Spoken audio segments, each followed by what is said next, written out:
Hammaga assalomu alaykum. Bugun bizda obzorda 10 brendini oxirgi texnologiyalar asosida ishlab chiqarilgan yana bir innovativ yangi krossovka bo'ladi va bu cross bu safar tikilmadi, bu cross yopishtirilmadi, balki bu cross sepildi. O'shaning uchun ham krossovkaning nomi bu safar Cloudboom 10 running brendini Cloudboom Strike LS krossovkasi bo'ladi va bu cross menga примерно 1 oycha oldin keldi va mana endi nasib qilgan ekan. Ochib ko'rish birgalikda, kelinglar birga ochib ko'ramiz va men sizlarga ushbu oxirgi eng innovativ cross haqida qo'ldan kelgancha ma'lumot beraman. Krossovkamizning korobkasi oddiy 10 korobkasi bilan bir xil va krossovkamizni ochganimizda ozgina o'sha ushbu oyoq kiyimni kiyish haqida qisqagina ma'lumot va mana bunaqa otkritkamiz bor va buni ochganimizda tak welcome to the future, ya'ni kelajakka xush kelibsan va marhamat, skrinshot qilib tarjima qilib olishingiz mumkin. Ozgina ushbu light spray haqida qisqagina ma'lumot berilgan va oyoq kiyimni o'zi marhamat mana bunaqa qog'ozga o'ralgan va bu ham on logotipi hamda light spray yozuvlari bilan birga ko'rishingiz mumkin, qog'ozga tushirilgan. Oyoq kiyimni o'zi chiqarib olamiz va korobkasini bir chetga qo'yib obzorni davom ettiramiz. Xo'p, krossovkamizning yangi innovativ g'oyasi shundaki, bu oyoq kiyimi materialida, ya'ni materiali bir robot yordamida sepiladi va bu robot ba'zi bir qismlariga ko'proq sepadi, ba'zi bir qismlariga bo'lsa kamroq sepadi yoki tez sepib o'tib ketadi ba'zi bir qismlariga, ba'zi bir qismlariga bo'lsa ko'proq sepib turadi. Chunki krossovkani ba'zi bir qismlari borki, misol uchun mana bu kirish qismi bu anchagina yupqaroq, mana bu orqa tarafiga yoki ba'zi bir oyoq kiyimni stabil ushlab turish kerak bo'lgan joylariga qaraganda, ya'ni orqada oyog'i уже baquvvatroq ushlash kerak. Mana bu joylari ozgina qalinroq, mana bu kirish qismiga qaraganda. Oyoq kiyim 220 gradusda sepiladi hamda 2 va maksimum 3 minutda уже tayyor. Va bu oyoq kiyim Shvetsariyada sepilgan va oyoq kiyimga ham sprayt, ya'ni sepilgan Shvetsariyada deb yozilgan, ya'ni made in Vietnam Xitoy emas, made so'zi emas, balki sprayt, ya'ni sepilgan so'zi ishlatilgan. Va ushbu oyoq kiyimlar birinchi taqdimoti Parijda bo'ldi va hozirgi kunda mana 2025-yilda kuzida buni Berlinda ham xarid qilsa bo'ladi, ya'ni o'zingizga kerakli razmeri septirib olsangiz bo'ladi va aytganimda 220 gradusda atigi 3 minut ichida sizga oyoq kiyimni sepib tayyorlab beradi.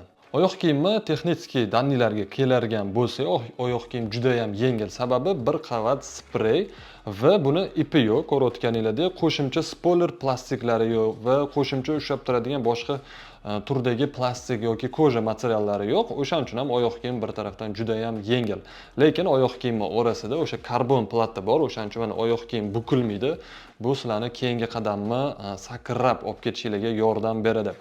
Ko'pigimizda bo'lsa o'sha standart boshqa Cloudboom crosslarga o'xshab Helion HF ko'pigidan foydalanilgan. Odatda yugurish uchun mo'ljallangan oyoq kiyimlar pastroq bo'ladi, mana bu kirish qismi, lekin bunda ozgina balandroq qilingan, sababi ushbu qismlari sizni oyog'ingizni imkon qadar quchoqlashi uchun va ko'p yuguruvchilar, test yuguruvchilarning fikriga qaraganda bu oyoq kiyim xuddi sizni ikkinchi teri yoki noski sifatidagi tuyuladi va maza qilib yengilgina yugurasiz.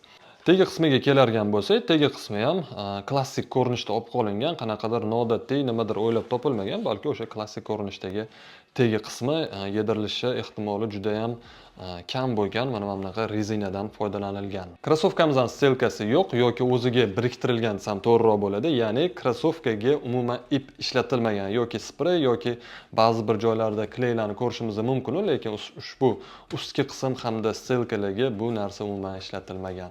Ushbu oyoq kiyimni ham albatta o'ziga yarasha minusi bor ekan. Bu mana bu kirish qismidagi torlik, ya'ni yuguruvchilar boshida hattoki 5-6 minutgacha vaqt ketgan ushbu oyoq kiyimni ichiga kirib olishga va kirib olganingizdan keyin bu oyoq kiyim sizni уже quchoqlaydi. Yumshoqlik, men eng yumshoq krossovka demagan bo'lardim, chunki bundan ham yumshoq krossovkalar ko'p ekan va bu o'rtacha yumshoqlikdan ozgina yumshoqroq desa menimcha to'g'ri bo'lsa kerak. Va eng asosiysi krossovkaning narxi 330 yevro.